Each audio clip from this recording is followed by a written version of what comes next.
Assalamualaikum warahmatullahi wabarakatuh.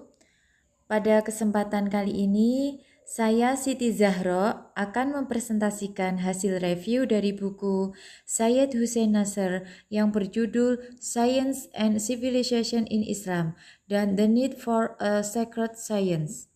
Sebelumnya, saya akan membacakan sekilas dari biografi beliau. Syed Hussein Nasr merupakan salah seorang keturunan Nabi Muhammad SAW. Beliau lahir pada tanggal 17 April 1933 di Teheran, Iran. Beliau dari keluarga ahli bait yang terpelajar. Ibunya terdidik dalam keluarga ulama. Sedangkan ayahnya, Syed Waliullah Nasr, adalah seorang dokter dan pendidik pada dinasti Qajar yang diangkat sebagai pejabat yang setingkat menteri pada masa Reza Pahlavi. Nasr belajar sejumlah ilmu, baik tradisional maupun modern.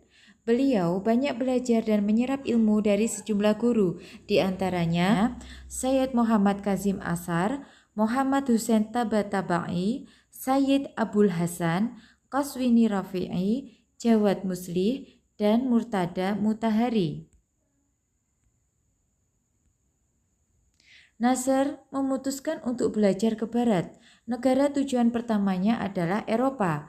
Setelah mendapat gelar diploma Bachelor of Science dalam bidang fisika dari MIT, melanjutkan studinya ke Harvard University pada tahun 1958, telah meraih gelar filosofis doktor dalam usia 25 tahun dengan menulis sebuah karya disertasi yang berjudul An Introduction to Islamic Cosmological Doctrines.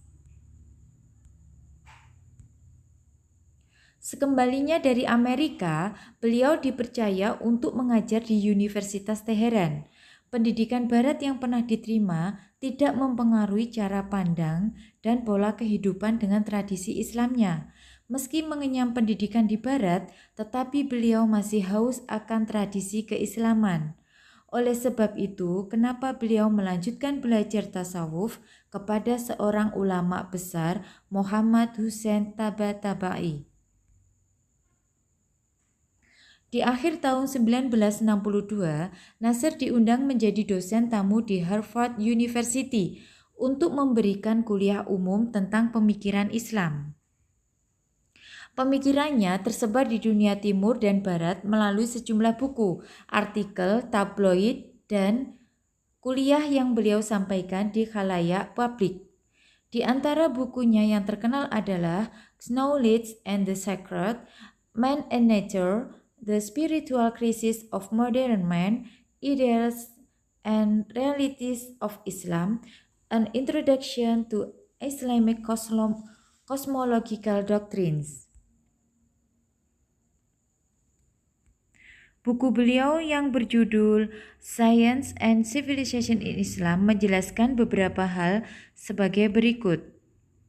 Tokoh universal ilmu pengetahuan alam, di antaranya Jabir ibnu Hayyan, Abu Yusuf Yaqub bin Ishaq al-Kindi, Hunain bin Ishaq, Tabit bin Qurrah, Muhammad bin Musa al-Khawarizmi, Muhammad bin Zakaria ar-Razi, Abu Nasr al-Farabi, Abu al-Hasan al-Mas'udi, Abu Ali al-Husain ibnu Sina, Abu Rayhan al-Biruni, Muhammad bin Zakaria Abu al-Qasim Maslama al-Majrifi, Abu Hamid Muhammad al-Ghazali, Abu al-Fat Umar bin Ibrahim al-Qayyami, Abu al-Walid Muhammad ibnu Rushd, Nasr al-Din al-Tusi, Qut al-Din al-Sirozi, Ibnu Khaldun, dan Baha al-Din al-Amini.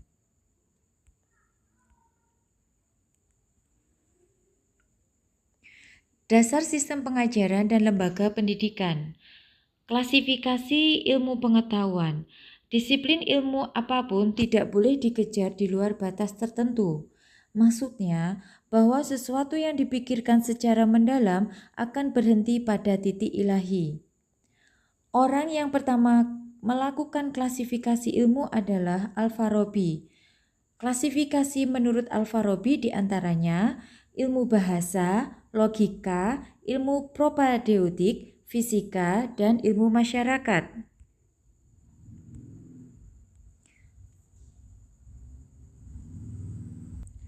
Sedangkan klasifikasi ilmu menurut Ibnu Khaldun, di antaranya ilmu yang dipelajari di dunia Islam, ilmu filsafat, ilmu yang ditularkan. Munculnya institusi pendidikan didasari oleh ayat Al-Quran yang pertama kali turun menjadi motivasi bahwa pengetahuan diunggulkan dalam agama. Ilmu pengetahuan berkaitan erat dengan agama. Masjid menjadi sekolah, kemudian maktab hingga universitas. Lembaga pendidikan tinggi yang pertama kali di Bait al-Hikmah di Baghdad dibangun oleh Khalifah Ma'mun. Pada tahun 395 Hijriah, Khalifah Fatimiyah yakni Al-Hakim membangun Darul Ilmi di Kairo dan berkembang terus hingga di abad 11. Kemudian dibangun observarium. Pembangunan observarium sebagai pengajaran astronomi di sekitar Baghdad dan mengalami masa kejayaannya pada pemerintahan Hulagu yang merupakan cucu dari Genghis Khan. Kemudian rumah sakit dibangun untuk merawat orang sakit dan juga sebagai tempat pendidikan kedokteran. Rumah sakit pertama Islam dibangun oleh Khalifah Umayyah Walid bin Abdul Malik di Damaskus, dan pada saat pemerintahan Khalifah Abbasiyah terselenggaranya pendidikan kedokteran. Yang ketujuh, pusat sufi. Pusat sufi di sini berdirinya Ziviyah atau Kinakoh sebagai tempat berkumpulnya para sufi.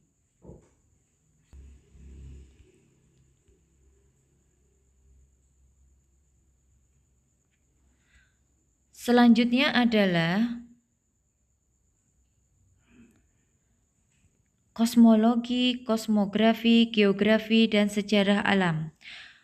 Pada bagian ini, umat Islam mempelajari kosmologi, kosmografi, geografi, dan sejarah alam itu menggunakan prinsip dasar Al-Quran. Sedangkan orang non-Islam mempelajari itu semua dengan mengesampingkan wahyu ilahi.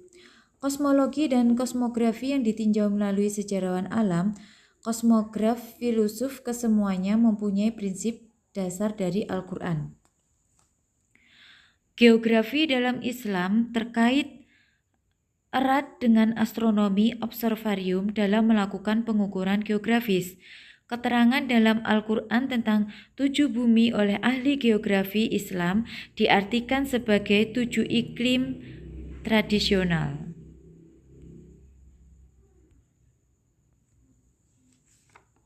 Sejarawan alam muslim mampu memperoleh banyak informasi tentang bagian bumi, bahkan lebih banyak dari sumber klasik seperti Historia Naturalis. Ibnu Jubair dan Ibnu Balulah melakukan perjalanan dari Atlantik ke jantung Asia untuk mengamati dan mencatat flora dan fauna sepanjang perjalanan dan ciri-ciri alam lainnya. Kemudian muncul karya tentang sejarah alam, di antaranya Sejarah Universal Al-Tabarani Ibnu Maskawih, Sejarah dan Ilmu Alam Al-Suyuti, Teks Geografis Al-Idrisi, Kosmografi dan Keajaiban Penciptaan Alam Al-Qazwini. Gerak planet. Menurut Al-Biruni, secara matematis tentang gerakan planet-planet, gerakan planet itu berhubungan dengan gerakan bumi di sekitar matahari. Al-Farghani adalah orang yang menentukan bumi memiliki diameter 6.500 mil atau 1.500 km. Beliau juga orang yang menemukan jarak terbesar dan diameter planet. Selanjutnya adalah obat. Pada bab ini dijelaskan bahwa umat Islam mempunyai tempat pendidikan kedokteran, di antaranya Jindisabur dan Alexandria. Jindisabur, di pemerintahan Al-Mansur dinasti Abbasiyah ada sekolah kedokteran pertama yang dibangun umat Islam, melahirkan tokoh kedokteran terkemuka seperti Al-Razi, Al-Zahrawi, Ibnu Sina, Ibnu Rus, Ibnu Nafis, dan Ibnu Ma'mun. Sekolah Kedokteran Alexandria, lembaga tertua empiris dalam sejarah kedokteran, sebagai tempat pemersatu metode kedokteran dari Yunani dan Mesir. Selanjutnya, pengobatan Nabi.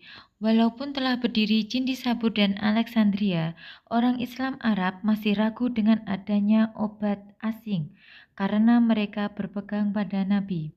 Hadis yang berkenaan dengan pengobatan,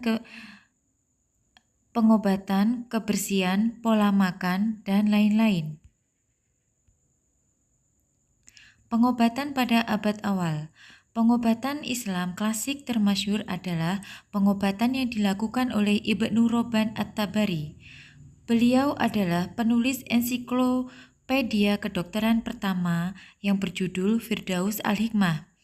Beliau juga penemu bahwa tuberkulosis paru itu menular. Pengobatan setelah Ibnu Sina. Yang pertama, Mesir dan Syria. Muncul Antilus, orang ahli bedah yang juga mengembangkan prosedur untuk mengekstrak katarak dari mata melalui penyedotan. Yang kedua, Spanyol dan Maghrib. Ibnu Juljul, seorang herbalis, juga dokter pribadi dari Al-Mu'ayyad Billah Hisyam Khalifah 977 sampai 1009 Hijriah. Az-Zahrawi, seorang ahli bedah, mempunyai banyak peran dalam perkembangan ilmu kedokteran, dalam hal ini pembedahan.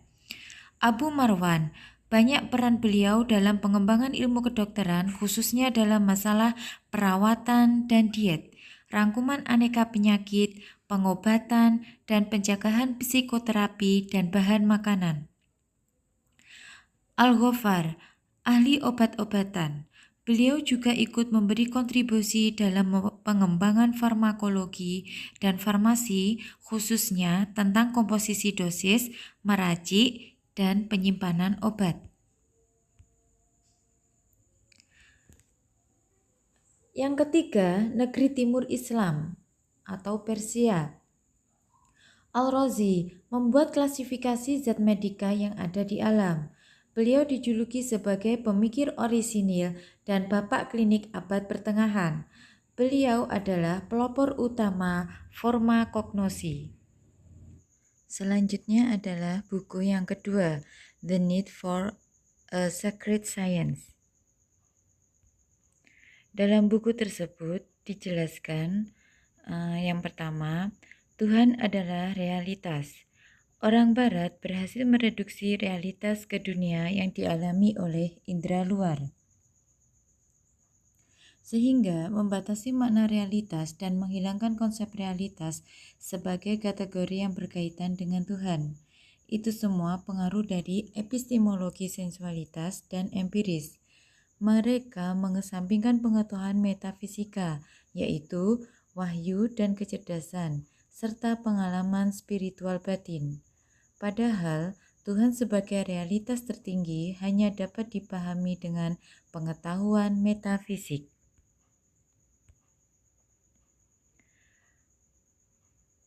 Kesadaran diri dan kedirian tertinggi.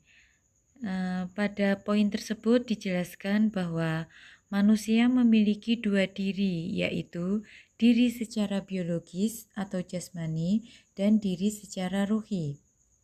Diri secara ruhi bisa disebut juga sebagai jati diri. Maka dari itu, diri secara biologis lebih rendah dari diri secara ruhi. Kesadaran diri indrawi hanya bisa menghasilkan pemahaman horizontal, dan pemahaman vertikal hanya bisa dihasilkan oleh jati diri.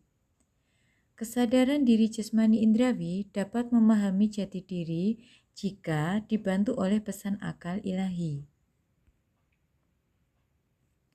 Waktu, gambar bergerak keabadian.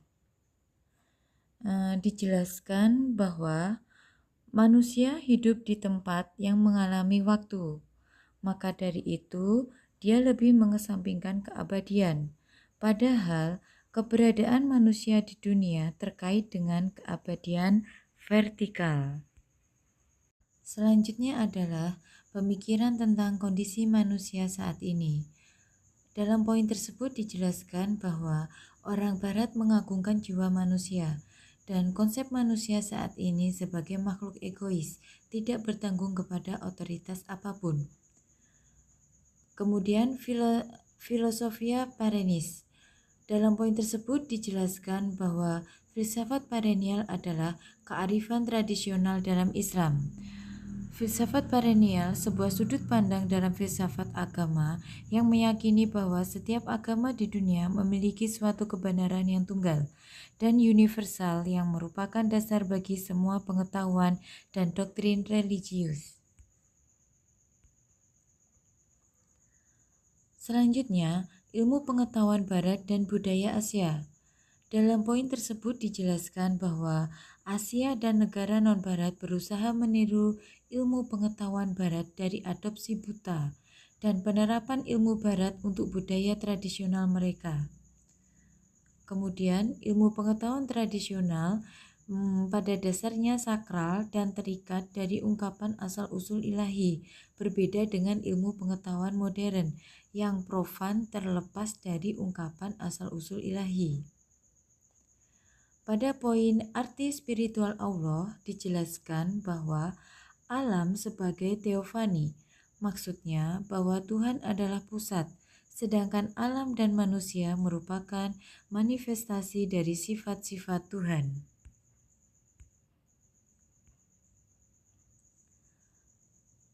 Kemudian ilmu suci dan krisis lingkungan.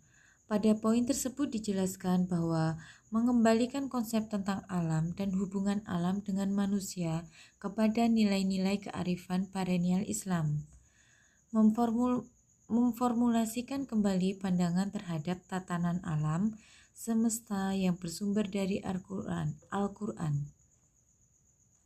Pada poin konsep kemajuan manusia dijelaskan bahwa manusia menganggap bahwa bumi seakan-akan menyediakan segalanya, namun lambat laun apa yang tersedia menjadi habis, dan tantangan alam pun sudah teratasi dengan ilmu pengetahuan dan teknologi.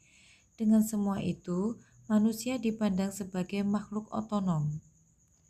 Modernisasi menjadikan pandangan hidup materialistik, pragmatis, dan sekuleristik yang sangat menjunjung tinggi nilai material dan menafikan aspek spiritual. Selanjutnya, teologi Hans King dijelaskan bahwa agama tidak bertentangan dengan kemanusiaan, tapi menyempurnakan kemanusiaan. Sekian presentasi dari saya dan terima kasih. Wassalamualaikum warahmatullahi wabarakatuh.